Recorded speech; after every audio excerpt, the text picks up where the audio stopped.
Good afternoon and welcome to Conversations with Father Bosco, a webinar series hosted by the Office of Mission and Ministry and the Georgetown University Alumni Association. Thank you for taking time out of your day to connect virtually with fellow Hoyas for today's conversation, Beyond the Problem of God with Father Otto Hentz. Our host, Father Mark Bosco, is Vice President for Mission and Ministry at Georgetown University and holds an appointment in the Department of English. A native of St. Louis, Missouri, Father Bosco joined Georgetown after 14 years at Loyola University, Chicago, where he was a tenured faculty member with a joint appointment in the departments of Theology and English. From 2012 through 2017, he also served as the director of the Joan and Bill Hanks Center for Catholic Intellectual Heritage at Loyola. As a scholar, Father Bosco has focused much of his work on the intersection of theology and art, specifically the British and American Catholic literary tradition. He has published on a number of authors, including the writers Graham Greene and Flannery O'Connor, and the theologian Hans Urs von Balthasar. He is also co-producer and co-director of the film Flannery, which was awarded an NEH grant. I'm Kelly Young, Associate Director of Strategic Engagement and Alumni Relations, and I'll be facilitating today's webinar. Before we get started, I'd like to share a few tips and reminders.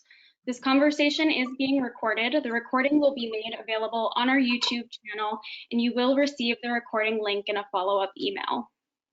Father Bosco and Father Hentz will answer questions at the end of their discussion. Please send in your questions using the questions section of the GoToWebinar control panel. If you're having any technical difficulties or other issues, please also submit those concerns to me via the questions section of the control panel. Without any further ado, I'm pleased to turn things over to Father Mark Bosco. Thanks, Kelly, very much. And it's really a pleasure to be back with you again for these conversations with the Jesuits. And today our guest is Father Otto Henz. Let me just give a little short bio of him, and then we'll get right into conversations. You know, in some ways, Otto, you don't need to be, you don't need a biography because you're probably the most well-known and most beloved Jesuit here at the university. But a little bit on Otto. He joined the Society of Jesus in 1955 after graduation from St. Joseph's Prep in Philadelphia, the Jesuit high school there.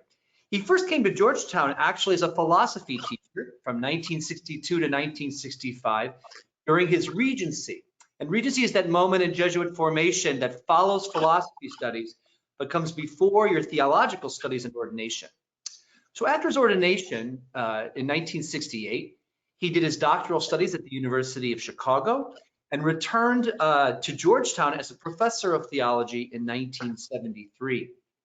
He has taught some of the core courses in the theology department, such as The Problem of God and Introduction to Catholic Theology.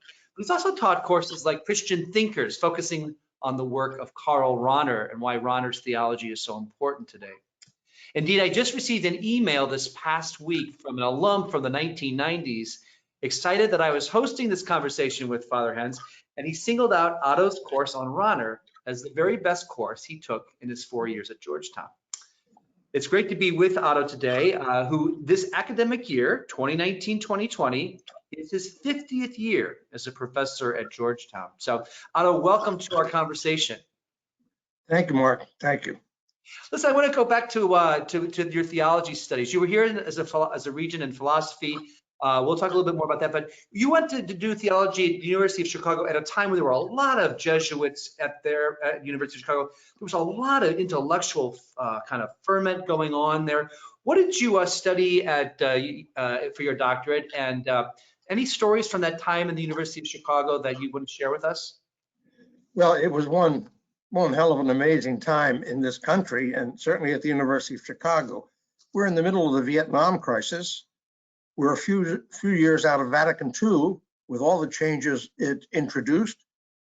Wonderful changes, but shocking to many who were not well prepared for them. We're at the university. There's a group there, the protesting that the university won't get into politics and deal with the Vietnam War and so forth. One of the most important things for me was I lived with 6 other Jesuits who had just been ordained, and on weekends we went to parishes. But during the week, we took turns cooking, set a table with 2 candles, a big jug of Gallo Ordinaire, and and we talked sports, religion, politics, the weather. And when I came back to Georgetown, that's why I wanted to be in a place where I could get people together for dinner. I learned so much around that table.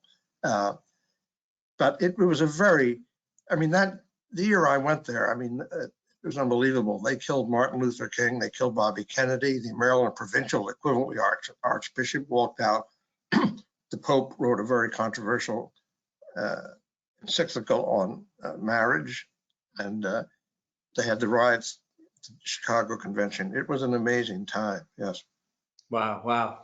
Finally, I focused on the great theologian, German theologian, Karl Rahner, whom people generally considered the modern Thomas Aquinas.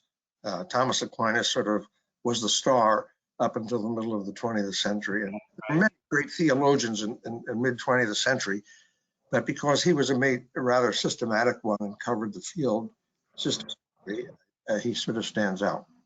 Yeah, yeah. I remember I was telling you earlier that, you know, I've tried to read all the theological investigations because it was there was something about the generation of my professors, you know, your comrades, your colleagues, that you could just tell this was a transformative moment in how we did theology and the questions that we asked of not only the theologian but of the church. And so I really think it's important. Can you, when you taught the theology course, Christian Thinkers, what was it about Rahner that you wanted to get across to our undergrads?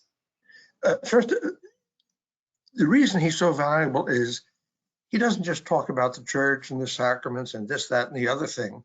He does a foundational analysis at the beginning that explains how to be human is to live in relation to the mystery of God, to live in history, and precisely living in history, living in relation to the mystery of God. And that, of course, immediately gives you a whole theology of freedom. What do you do about this? That foundation, I think, is extraordinarily helpful because it explains why you're bothered about any of the other issues. Right. That's, I think, to me, the most valuable thing. I had a couple hours with him one time when I was finishing my dissertation. And at one point I asked him, I think you're following this principle. And he stopped me and said, Otto, what I'm trying to do is to explain to people why their faith makes sense. It's a responsible adult Christian can relax that this, if you believe it, it's not insane, it's sensible. And so he had a deep pastoral sense. In fact, he always said his most important books were two little books on prayer. Yeah, wow, that's great. Yeah, very cool. And that kind of brings us to this moment. You know, you were a young scholar, a professor steeped in all this contemporary theology in Vatican II when you were here. And that's really the beginning and the creation of the Problem of God course, right? So important to Hoyas over these years. I think it's probably the signature course. When I go on the road, Otto, everybody can tell me who their Problem of God professor is, whether they graduated in 1970, 80, 90, or 2000, whatever. It's kind of interesting that is one of the things that kind of represents the Hoya today. Well, can you tell me a little bit how that course got started and how it evolved, and why do you think it's still at the center of our educational enterprise today? Well, let me start at the end. I've always wondered myself. My experience is that the bonding at Georgetown is very strong. That's my experience. And I really wonder if part of that is the theology that everybody had to take, love, endure, and go through. So that all of them touched base at a very, so to speak, base level. And they share that even if they don't think about it much. Anyway, when I was here in the early 60s, every Catholic in the undergrad had to take 4 courses in theology, no electives. Wow. Unnamed. And basically it was what I call the higher catechism. Good stuff, but basically a body of theology being transmitted. So in the late 60s, they decided to radically rethink the curriculum. And so they rethought the place of theology, which took up an awful lot of courses for everybody automatically. and decided that it was appropriate, certainly in the 60s, to get beyond any kind of catechetical pedagogy, no matter how serious the material was. And that's how it started. The evolution came with, well, let me just say, first of all, for me, I get a lot of questions sometimes about the title, The Problem of God. They say that sounds weird. Actually, it hits the mark perfectly. It's a problem. That signals sophisticated intellectual analysis. Mm. That's key. Secondly, it's a problem, a challenge. That signals it's an existential issue. Mm. It's not a matter of the tour of some religious museum. Isn't this religion charming? Isn't that religion charming? Doesn't Yeah. it makes more sense? It really makes it contemporary, yeah. Yes, exactly, and that was the point. So the title hits the mark perfectly. The evolution came with the fact that there was so much change in the student body. It's much more pluralistic than it was by a long shot, and in the expansion of the faculty, which is also pluralist because people come with focus in different areas, in different specialties, and different backgrounds and so forth. So inevitably, they're going to teach the problem of God with much more variety than when it first started. When it first started, it was pretty much Western theism, belief in God and what God's about, or not belief in God, or agnosticism. But the ways of approaching it now are much more diverse and congruent with the diversity in the faculty. Faculty now, I mean, we've got full-time Islamist scholars, Buddhist scholars, Hindu scholars, Afro-American, Caribbean scholars, apart from Christian theology and ethics. It's mirrored in campus ministry. Mm-hmm.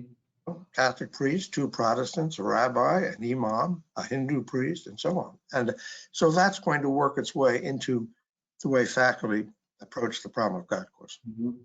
Yeah, I love the fact coming, just finishing my 3rd year here, this is a kind of a course that could be it can be many things to many different people, but at the same time, it keeps on reminding us always, each year, that the question of who God is and how we relate to the divine and what it means to be good, what it means to be true and authentic, we take that seriously as students, as faculty, from a variety of different positions, and I think it's one of the great things about the course.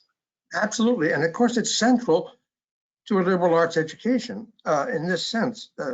You can teach skills and you can teach how to manage and you can teach all sorts of kinds of learning, literature and the arts and so on, but you can't have a liberal arts education that doesn't address the basic question of what does it all mean? And the problem of God goes directly right to that. Mm-hmm. So I think that's why one of the reasons it remains positioned with such contentment. Yeah, that's great. I want to move to, when I first came here from another university, I really didn't know Georgetown. I didn't know many Maryland Jesuits. It was really wonderful to be in this community and to be so welcomed and now really become part of it. Well, I remember coming 3 years ago, you were kind enough to share your perspective with me, particularly as I tried to understand and to support our Catholic and Jesuit nature of the university. And I remember you saying to me that in your many years at Georgetown, you believe that Georgetown is more Catholic and more Jesuit now than it was in the 60s, 70s, and 80s. And I of course, we talked about that, but maybe for our webinar, can you explain to our alumni what you mean by that? Yes, I'd be happy. Of course, when you use the word war, I mean more. For senior people, it could sound like you're putting down the experience that they had. That Sure. is not the intention. Right. But when I came here, and certainly generations before, and for a little while into my time here, Catholicism was simply a given. It's a Catholic school. People go to Mass on Sunday. Some people say the rosary in groups. They make weekend retreats. It's just sort of a given. Well, I would say 2 things. First of all, it's not a given in the same way. And secondly, the intensity. It's not a given in the same way because the pluralism here in the student body, in faculty, in campus ministry itself, focuses Catholicism in a way that's not taken for granted because it's not taken for granted anymore. So there's much more explicit attention to it. It's not just a fact of life. Secondly, there have been a lot of developments since the early 60s with the Vatican Council, but also in the Society of Jesus, which in the 40s and 50s recovered what we would call now the authentic Ignatian tradition that's built into the spiritual exercises, the founding text, having to do with cor personalis, attention to the individual in their uniqueness, with their ups and downs, needs, talents, fears, and so on.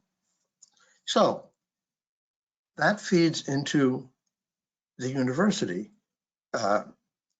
Look at the Vatican Council document on ecumenism or interreligious dialogue. Mm-hmm. Well, that development, which is one hell of a development if you lived before it. That feeds in, that Catholic movement feeds into the life of the university. Mm-hmm. Everybody who's been around here with their eyes open, that's a lot of action around here. The same thing with the development of concern about the kingdom of God and social justice, starting, I would say, with Pope John the 23rd's encyclical Pacem in Terris, moving through the Bishop Synod in 71, the development of liberation theology and political.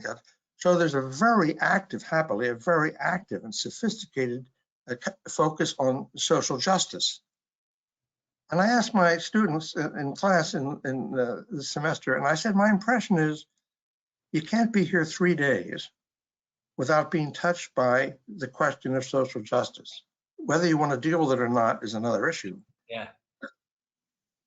In homilies, in courses, in the work of the Berkeley Center for Religion, Peace, and World Affairs, in the work of the Initiative on Catholic Social Thought, it is, so to speak, if you're awake, it's all over the place here. Yeah. I remember you saying that to me once. Yeah. Yes, and not to mention the Center for Social Justice Teaching and Research. So I would say the explicit dynamism of the Catholic tradition here is much more than it was in earlier generations. I'm not putting them down, but there's development in any life. Yeah.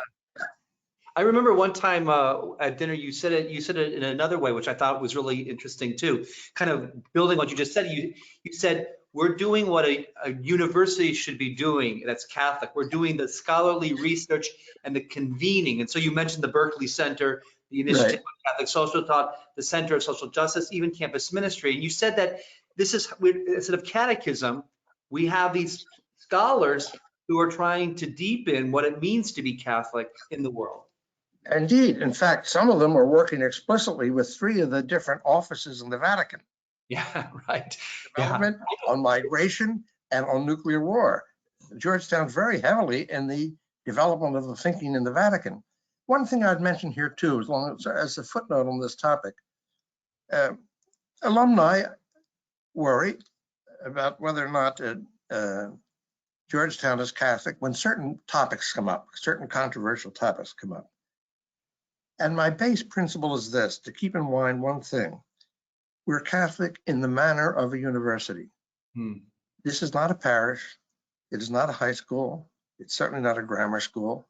It's not a retreat house. It's a university. Universities think, now universities are very different, very different.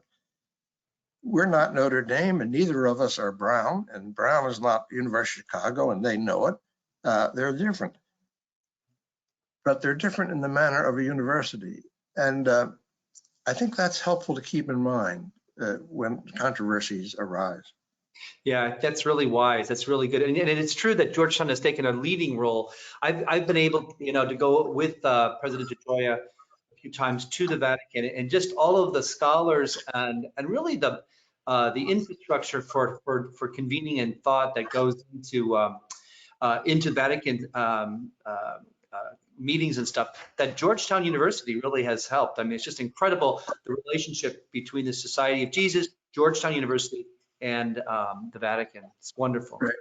The other thing I would mention while we're on it, and I just touched on briefly with the developments in the Society of Jesus, the spirituality options here are remarkable. Yes.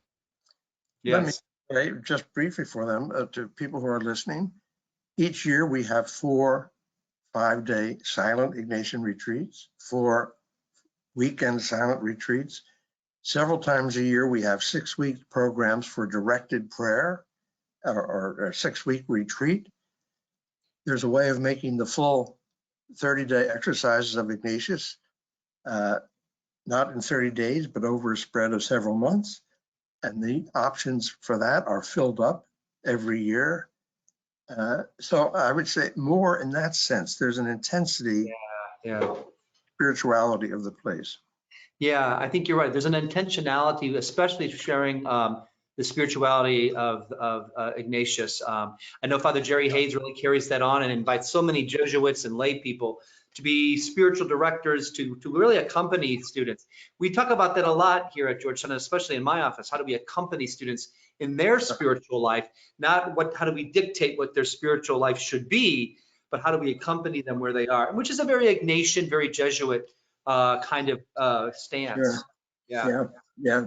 And speaking of those retreats, Otto, I remember you telling me once that when you got here, people had little cards where they had to go on a retreat and get it, or mass cards or something. Right. Yes, every Catholic was required to make a weekend retreat every year. Now, first of all, it's against the whole idea of a retreat to force somebody to do it. Right.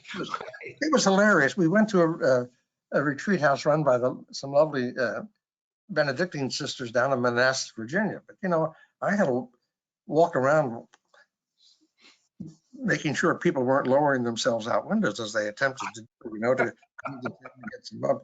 And, you know, some students, for example, would ask a friend who had to do a paper, you have to do a paper, why don't you go on a retreat?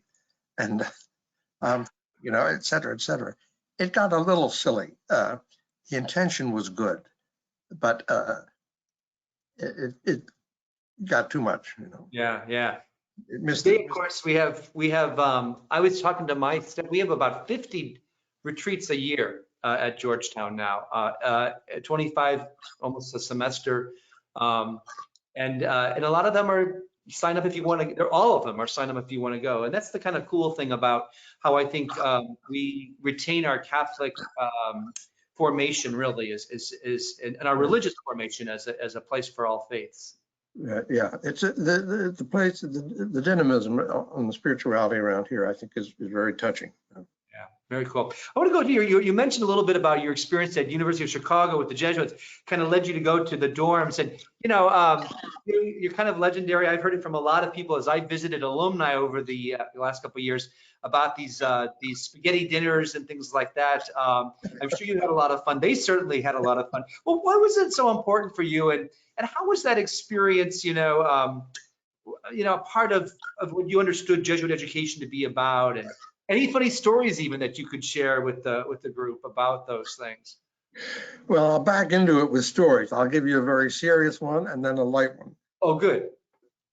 The serious one is Father Bob Drynan, law professor, dean at BC Law, and so on, who ran for Congress during the Vietnam era at the urging of a lot of people. But anyway, he was a very liberal guy, and church authorities had problems with, and not his morality, but how he thought it worked into politics, or how you put your moral values into politics. And so he was ordered out of Congress in the middle of his 5th term. It was very difficult for him. I remember one night earlier on, he came back one night, looked very tired, and he said, "We just passed a new federal criminal code, and it's appalling."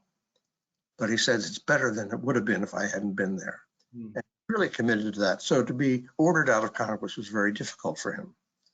Well, it turns out I had invited him to dinner with some students before he was ordered out, but right at that period. So he came over to Village A, and there's a group of seniors there. And early on, one of the seniors said to him, "Could you speak to us about being ordered out of Congress. And he said, oh yes, that's easy.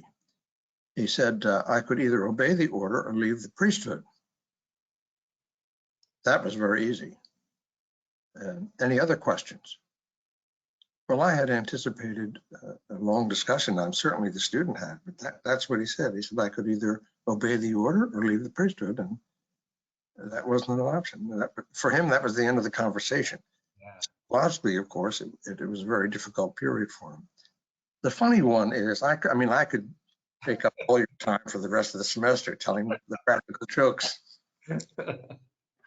But when you walked into Healy, into the quadrangle from Healy, there used to be right and left 2 big circles, maybe 7 feet in diameter, and each had 4, maybe 10 feet tall concrete frogs. So at one time, these students ran a surprise birthday party for me, and there was a video, and when everybody left, they were telling stories about making the video, and Father Jim Walsh, God rest him, my classmate, to make the video. And Jim was telling stories and apparently said at one point or other, it's a shame that Otto sometimes gets abstracted. Well, I came out of the chair and I said, are you kidding me? Jim Walsh says that I get abstracted? Compared to Jim Walsh, and I was trying to think of something very earthy, very concrete. I said, compared to Jim Walsh, I'm a frog of concreteness. The next morning, I go into the shower and there's this frog right out of the fountain. So anyway, I could tell you many stories. I think people learn so much in conversation, and it's even more fun when it's fun, when there are people around who are getting to know one another, learning how to deal with personalities and different points of views, at ease with disagreement, humor. So I would have these dinner groups, and the topics covered the spectrum. Periodically, I would invite a faculty member, a Jesuit or another faculty member to talk to them. I just learned, I think you learn a lot in conversation, and so depending on the group, almost all groups, we did Mass first, and then they took cooking, and that was fun.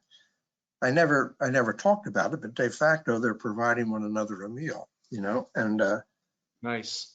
So they were just rich experiences, and they got to know one another. So the humor got giddier and the conversation got deeper. So. That's great. That's great. Yeah, I met last year, 2 years ago, a guy who was part of a group that you, maybe it was your initial group that went to Nicaragua with you. And I know that you've been encouraging students for a long time to volunteer in Nicaragua and South Africa over their summers and things like that, back in the 80s and 90s even. And of course, we carry on in some ways in mission and ministry with our immersion trips that are either 1 week or 10 days, maybe 2 weeks. Sure. But can you tell me a little bit, why do you think it's really important, especially at a place like Georgetown, these immersion trips for faith and service, and how you got involved with Nicaragua specifically? Well, the involvement with Nicaragua came from graduate studies. When I lived at the University of Chicago, 2 of the Jesuits I lived with were from Central America. And at that time, well, for generations and even now, that was a favorite playground for the United States. I mean, it's a disgrace in my view, in the view of many. So these 2 Jesuits from Central America taught us, the rest of us, all about what was going on in Central America. And that's when I got interested. What happened was actually, it was a student initiative. The best things I've done here, actually, I would say, were started by student initiative. A very good friend I'd known since a senior, played squash partner and all that, came by for a beer one night and what's up for next year? And then he said, I'd like to do some volunteer work. It's an interesting story, Mark. And within 10 days, 3 guys, all good friends, but quite independently, stopped by. I think I'd like to do some service work with Third World Poor. And in each case, I said, wonderful, go see the Peace Corps. it then occurred to me maybe I could place them with Jesuits. And that's how it started. And I never thought of a second year. We sent 10 students to Nicaragua. The provincial whom I had lived with in Chicago set it up. A young Jesuit was their papa and all of that. But then what happens, the word got around and we did it again, and the word got around and we did it again. I did it for about 14 years, and then it was mom and pop. It needed better organization. The International Jesuit Volunteers had started, and really a well-run operation, at 6 or 8 places. And I went to them and I said, the reason we stopped in Peru for a while, things got very rough politically, so we went to Peru about 5 years. And then it got rough there. We went back to Nicaragua. But then I went to see I think it was about 14 years. Yeah, it's really amazing. I think all of our Jesuit schools, but Georgetown in particular, between the Center of Social Justice, between the problem of God, between just the kind of student who feels that they have some agency in the world, that I think we're filled with a lot of students who really have that sense that they want to give back. There's so much going on. I'm just amazed at how many people go through the Center for Social Justice to do engaged learning with the poor and the marginalized city. And then trips like you have in Nicaragua, we have Peru, the Kino Border Initiative with the Jesuits on the border of Arizona. I think this is a wonderful place for them not only to have that experience, but to do it together and then to come back and talk about it. Yes. That talking is really important. It really, and of course it's life-changing, you know. Yeah, exactly. Yeah, somebody's one, I think maybe it was even you, said something, you only make meaning when you can talk about it with somebody. And so doing it together as a community always means that it can be more meaningful. So yeah, we're still doing that. That's great. And I've never been to Nicaragua. I've been to Peru. I've been to some other places, but that's one I still have to go to. And I know they're in very tough times. It's the cycle again, you know. They overthrew a dictator and then evolved into one themselves. A dictatorship, and it's tragic. It's the second poorest country in the hemisphere. Wonderful people, muy alegre, as they say, muy alegre. Yeah, that's cool. So, you know, one of the things that I've watched as I've been here for 3 years is you now live at Wolfington Hall, and you have your classes come over. Either it's potluck, sometimes it's the Jesuit kitchen who's cooking. And one of the times I was sitting there and I think you told me that they were all the sons or daughters of former students. So now, 50 years, you're now teaching family generations. And what's it like for you? I mean, it must be really wonderful. I'm sure the alumni just love the fact that their own kids can now take you. But what's that like for you? Just as it must be a tremendous gift. It is. It's just wonderful. It's simply just wonderful. It's wonderful. And I kid the students. I said, it's nice to see that there's improvement in the quality of the students we're getting. It's just a joy, you know. And of course, it's a way in which I end up staying in touch with their parents because they come back to visit their children and so on. Yeah, and it's interesting I watch in some ways a little more closely, more at a distance, and a little more closely how they change. I'm not, so to speak, growing up with them. I'm watching them grow, and when you grow up with somebody, so to speak, you don't notice the changes as much. It's just great fun. What can I tell you? You know, the interesting thing is, I try to say take a group of 6 or 8 incoming freshmen and have dinner with them a couple times during the semester. They don't necessarily travel with one another, but there's a kind of freshness when they get together because it isn't necessarily their claque, you know. Yeah. So you're expanding their own kind of friendships and boundaries here at Georgetown. That's cool. Yeah. You know, I wanted to ask you a little bit before we kind of go into questions from some of our alumni and stuff. You know, you've been here for a while, and obviously things have changed intellectually. you've in terms of what a university looks like, and you've seen Georgetown grow through some drastic changes in our country and higher education. If you were looking back, what are the constants for you in 50 years of being here? What are the constants, even though in the midst of a lot of change going on? It's that first question I was going to ask at the beginning, you know, and what are the, and also maybe what are the biggest changes that you see occurring that you're concerned about on campus life? Well, certainly the constants are the quality of the faculty and the quality of the students. I mean, we get quality students, and by that I don't mean bright. They're all bright. They're all bright. I wish they would relax and acknowledge they're bright. You know. No, what I mean by is personal quality. Now they're college students, so there's a lot going on in their lives at once, and they certainly probably don't think of themselves as quality. They worry about the competition with others. But if you know them, you can see it. This is a fine acorn. You know, this is a fine, and that's such a blessing because so much of college life is the company they're in. That's incredibly formative. 4 years at a time when friends are made self-consciously and so forth. So that's, anyway, the quality of the students, I'd say, is one thing. Certainly the diversity, geographical, national, and international, 50 or 60 countries, but ethnic and racial diversity, huge change, huge development, I would say. Economic and social background with the Georgetown scholarship program. Right. A much better mix of economic backgrounds, I would say.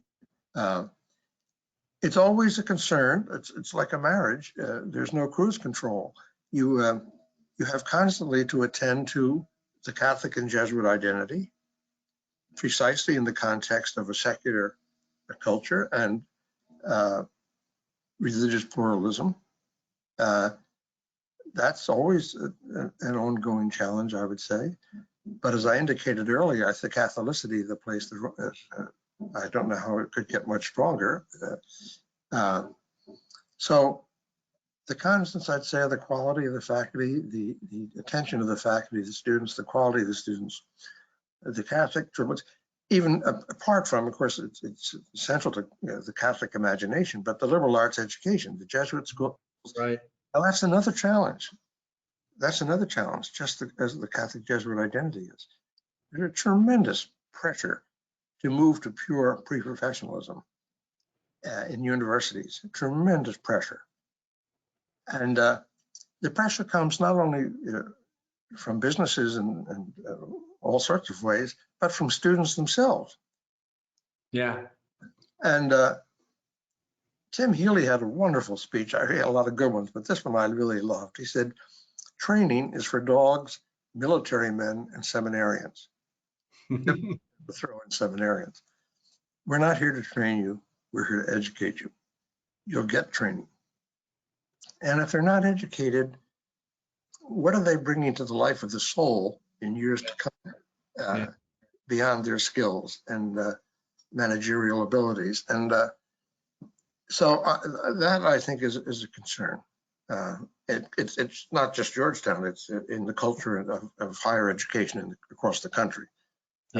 Yeah, no, I totally agree. It just seems to me that I've been able to work at a couple of universities and so glad now to be at Georgetown. And it is that humanism that we're going to understand who we are because we're going to ask the big questions. We're going to have to socialize with lots of different people that are not like us and ask the question in that kind of context, and have good teachers, good mentors who can kind of pull out of us already some of the truths that are inside of us that we don't know how to articulate yet.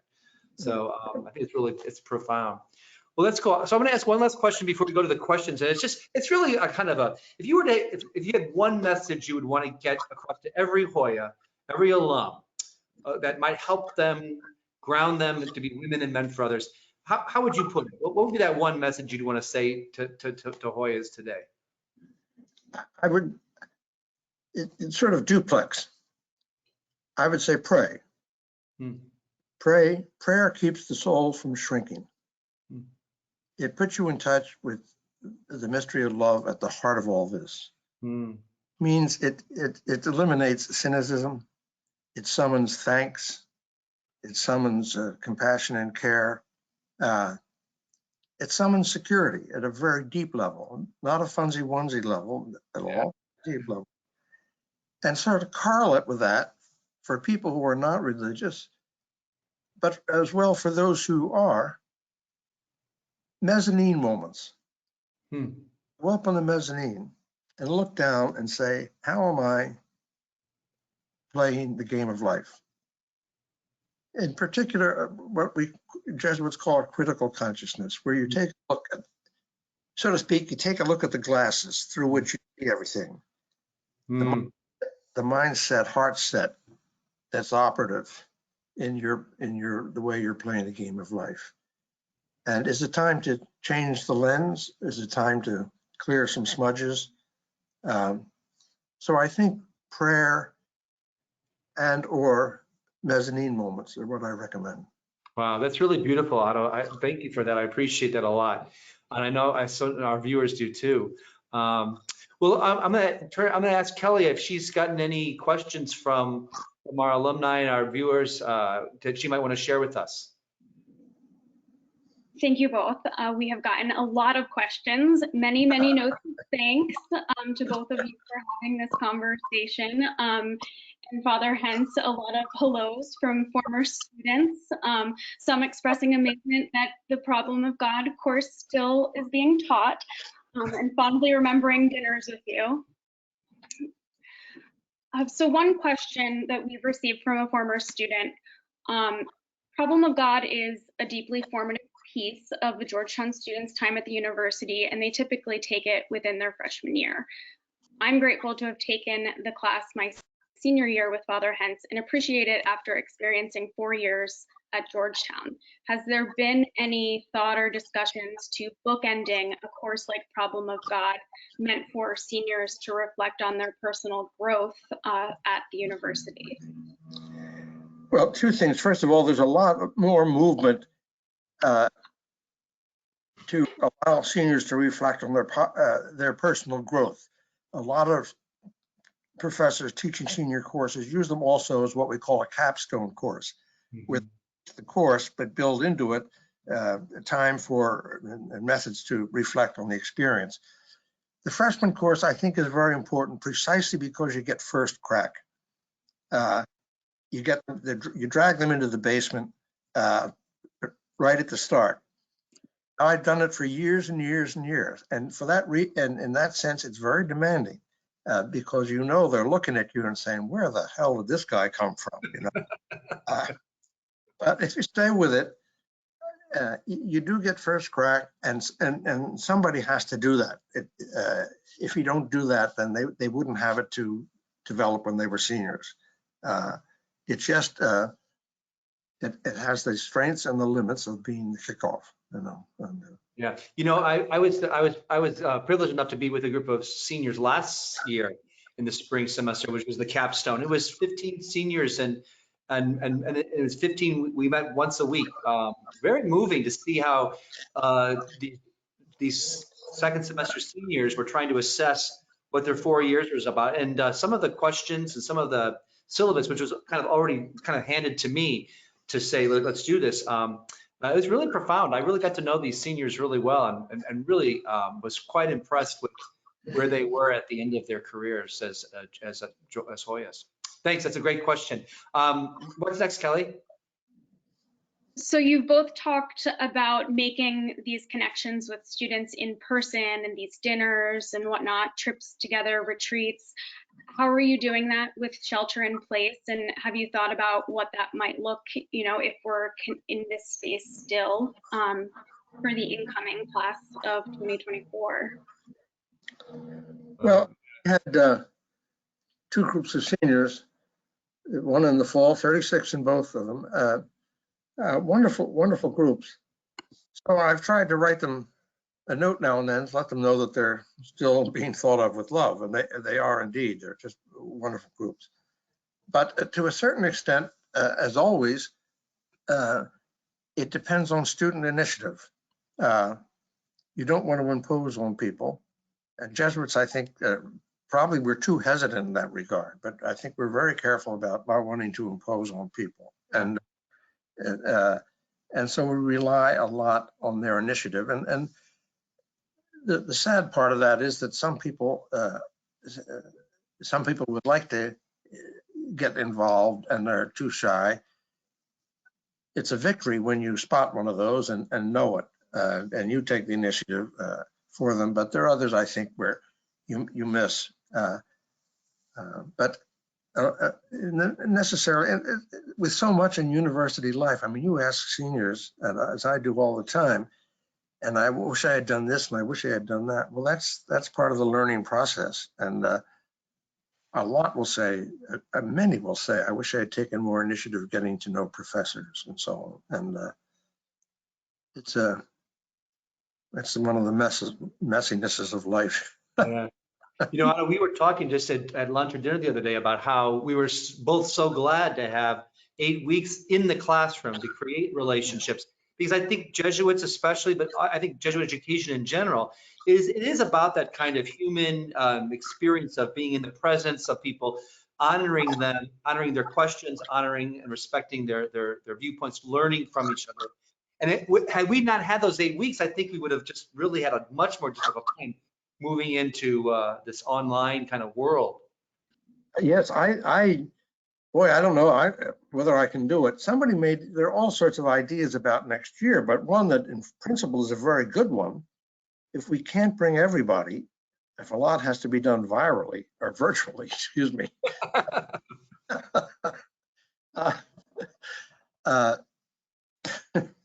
I'm laughing because, you know, at Mass, you always pray for the Pope, you know, our Pontiff, you know, Francis. And this week, one of the Jesuits said, our Pontiff, Donald. Oh, no. It was a slip, you know. It just shows that the president's is very much on his mind. But anyway, forget where I was. Oh, we're talking about things for next year, hoping. Oh, yes. And one plan I thought was great. If we can't bring everybody back, and a lot's going to have to be done virtually, bring the freshmen first semester, so they really do have the experience of college life and get well introduced to the campus and one another and so on. And then bring the seniors second semester, so the peak time of their 4 years they can have on campus. But it is tough. I was telling Father Bosco, my last session with the seniors, happily we had, as he said, these 8 weeks. So the last session is by Zoom. And I said, you know, a little summary of the course and read a poem or two and made some suggestions. And then I said, blessings, everybody, best wishes, blessings. And I'm looking at the screen, maybe about 20 faces. And I said, blessings and blessings. And then I realized that was it. I had to push the off button. The off button, and then there's this blank screen like they had been annihilated. Usually they're walking out of class and shaking hands and waving and so forth, and you see them move on. Right. But just boom. Yeah. No. I think we're learning how to do this kind of pedagogy of personhood on the web, and we're still learning it. We're trying to do our best, but I really do think that I've once heard someone, it was David Fleming, who once said that Jesuit education is the pedagogy of personhood, and I've always liked that kind of, because I feel that that's what we do. But to have persons, you need to have in the flesh. You know, you have to be there part of that time, especially with this undergraduate age. Especially with undergraduates, saying they're not like grad students that can live off paper, you know. Yeah. Oh, well, yes. Kelly, is there another question? Yes, and I do just want to note that there are a number of attendees who are joining who have noted that they were in your first class. Some are saying that they were your favorite class. There's a group, my first class when I was a scholastic year graduated in '66. I lived with a lot of them on Third Healy. Freshmen were in the quad in those days. And believe it or not, there's a group of 25 of them that we get together in New York every year for dinner, years later. And it's just amazing. It's an incredible grace. I met these guys when they were 18. and I was 24, and what is it? How many years later, Yeah. But as usual, they show up late. I'm kidding. So we are getting a number of questions of recommended reading, and some attendees who did not have the good fortune to take your own class and are curious what would be on some of your favored problem of God syllabi. And so with many of us being quarantined and now having time to do some more reading, is there something that you would recommend they read either for the first time or perhaps revisiting? I guess I think an easy way to ease into sort of Ignatian spirituality and religious experience, there's a book by a Jesuit called Everything You Wanted to Know. Mark, help me here. Jim, yeah, but we're afraid to ask. It's by James Martin, Father James Martin. James Martin, Everything You Wanted to Know, but we're afraid to ask. And it's the sort of book where you wouldn't read through, but read a section and enjoy it, and then it gives you a lot to think about, and so on. Book suggesting is a little bit like suggesting ties to people or wedding dresses to a woman, but I don't know. I think I would take one of Ronner's little books on prayer and use that. They're short meditations. I think that's very helpful. There's so many things that come to mind immediately. Tell them to send me an email. I'll have more time to think about it. Because that book was called The Jesuit Guide to Almost Everything: A Spirituality for Real Life. So, Father James Martin, you can thank Otto and I. We're just did a big plug for your book there. So send that money to the Wolfington Hall, Father Martin. Yes. That is a good book, though. Otto. It's a great introduction, isn't it, to yes, to a way of feeling about in that Jesuit way. Yeah. Right. Kelly, maybe we have time for one or two more. Of course, there are so many questions coming in, and again, many notes of thanks continue to come in. So this one from another from a former student who took Problem of God with you in 1975. Speaking to the value of conversation, I have always thought that the more people you meet and talk to, the more your own views on things evolve. So a question to ask Otto, over his time at Georgetown, which of his views have perhaps been reinforced and which others have evolved or changed over the years? Great question. Certainly, one level to begin with is pedagogy. Giving students more time. I thought I did my best teaching over spaghetti because I did a lot of listening. And I thought when I first came here, these people are spending a lot of money. I just should keep emitting truths. Keep emitting truths. Here's some more truth for you. Here's some more truth. And that was a fairly quick, but not quick enough change, I'd say. With more and more attention to, which is a Jesuit thing, I guess. Father Bosco was just talking about it. You got to pay attention to persons as much as you can, especially when you're dealing with people on the material that we're dealing with, on the material, so to speak. People are so different, and you've got to listen, and help them to be who they are or called to be. Yeah. But the students' questions, I learned so much. I'm compelled to think things through because of the questions that students put to me. I don't know which one I'd single out right now, but yeah, certainly you learn that there's a lot going on in these students' heads. during the 4 years that are there. And I don't know, I guess I work at listening. Yeah, I think that's the greatest trait you can do now, especially because I think so many of our students are also on their own machines, their own phones and stuff. That the art of actually listening to others, much less themselves, it almost has to be done as a collective, communal kind of experience. You have to almost train ourselves and train one another to sit and listen to what's going on. I have to tell you, with this campus, kind of like a ghost town with no students, I'm listening to birds. There's so many birds on campus. I thought, I haven't heard birds for 3 years, because I usually hear people in a Rupe Hall, or students throw in the football or the frisbee. But the bird sounds are just amazing. And so I think in some ways it's kind of a tangent. Sorry to go off on that, but I do think that that idea of listening is such an important quality of the deep life. Yeah. Yes.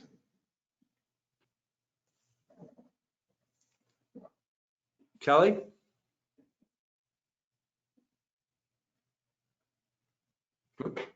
Kelly?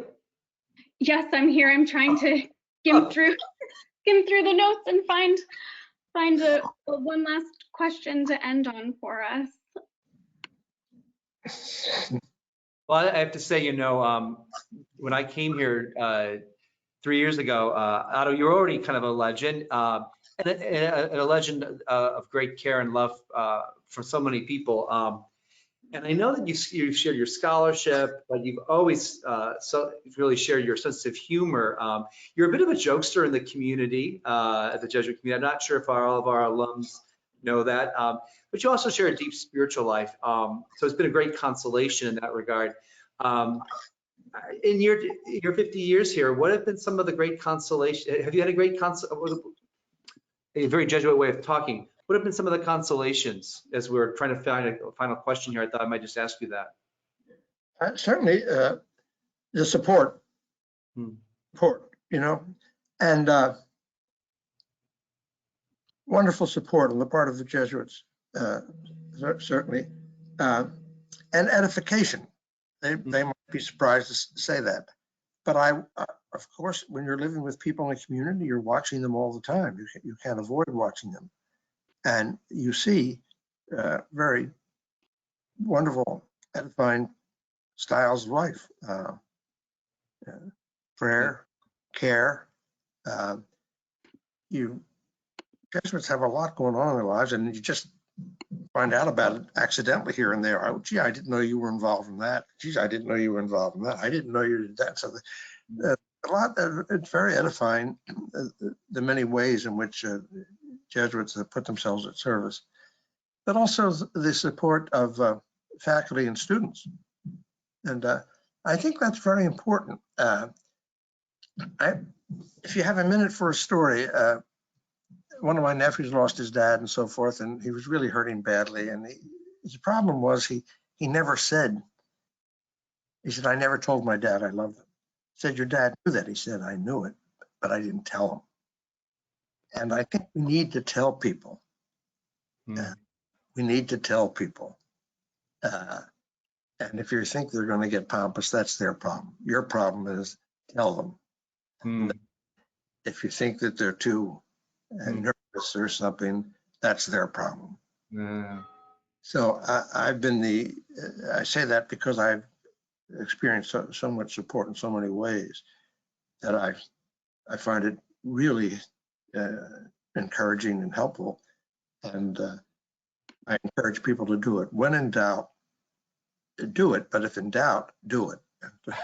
Actually, I think we end with that, because that gives you the final word and a deep and a good word to end us on. So I know that you feel the love and support of so many students and faculty. It's been such a joy. I have to say, you were so good to me coming in. Your support as I came into this job 3 years ago, sharing your life and sharing the stories of Georgetown.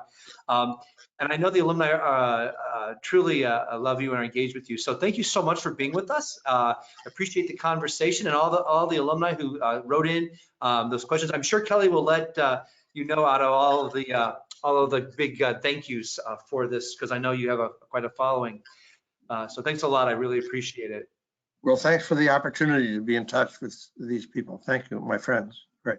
Okay, next in 2 weeks, guys, we are back with conversations with Father Matt Carnes. Father Matt Carnes is in the School of Foreign Service, has been here for over a decade now, and it's going to speak a little bit about what he does there in the School of Foreign Service, but also just the kind of the universal program, the kind of the global sense of the Society of Jesus, the global sense of our connected and networking throughout the world as Jesuit schools, as the Jesuit alumni. So thank you very much for this time. It's been really a great pleasure to be with y'all, and hopefully we'll see you in a couple of weeks. Thank you, Mark. Thanks, Otto. Ciao.